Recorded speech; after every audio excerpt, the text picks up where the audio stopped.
Hello. Commission Nice Corporation. meeting you. And the president, Mr. Suzuki. Yes. Nice to meet you. Nice to meet you. Le marché asiatique est un marché clé, bien entendu, parce que c'est celui où il y a les plus forts taux de développement. Aujourd'hui, le vin, chez eux, en plus, est à la mode. Parce que c'est un des produits occidentaux de luxe. Il ne faut pas que les entreprises donc, soient absentes de ces marchés-là.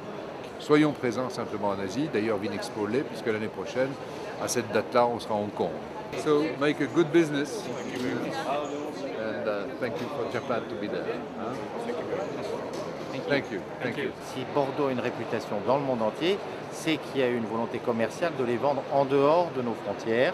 C'est sûr que la Chine est peut-être aujourd'hui, au regard de sa taille et de sa population et de sa croissance, le client avec le plus fort potentiel pour ces prochaines années. Nous, on est persuadés que les Chinois peuvent s'inscrire à long terme dans une consommation des vins de Bordeaux. La Chine nous vend énormément de choses depuis longtemps, donc emmagasine des recettes, du cash, de l'argent. Ces Chinois sont très riches et il faut bien qu'ils nous achètent quelque chose avec ça. Ils ne vont sûrement pas acheter ce qu'ils nous fabriquent à nous, ça ne les intéresse absolument pas. Et nous leur vendons en échange ce que nous savons faire, c'est-à-dire des marques et des grands vins.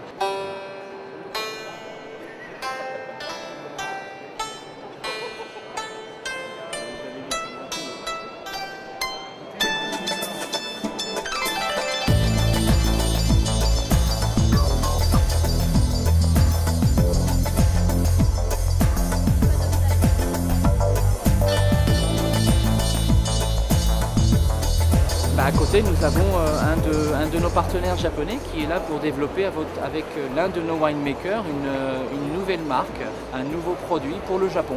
Donc vous avez une dégustation de plusieurs cépages qui est là et ils vont travailler ensemble sur un assemblage. Ensuite, avec notre équipe marketing, ils vont travailler sur un habillage. Et ensuite, avec mon équipe commerciale, nous allons travailler sur la commercialisation du produit. Le lancement se fait le 1er octobre.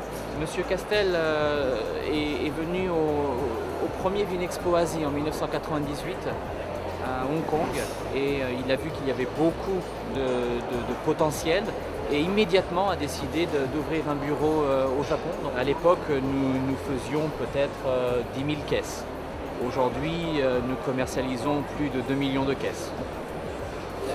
C'est un marché qui n'est pas simple à développer.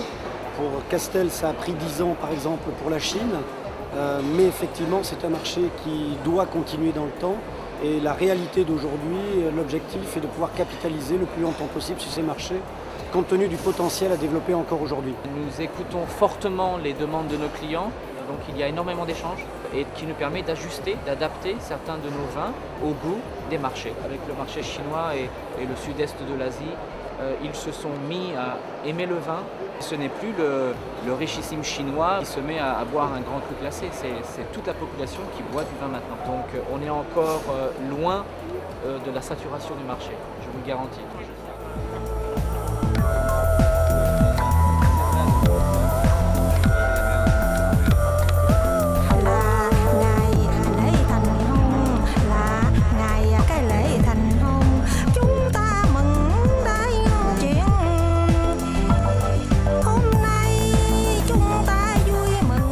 La plupart des consommateurs chinois ne connaissent pas les AOC ni cru bourgeois, donc ils choisissent les vins par le prix plutôt.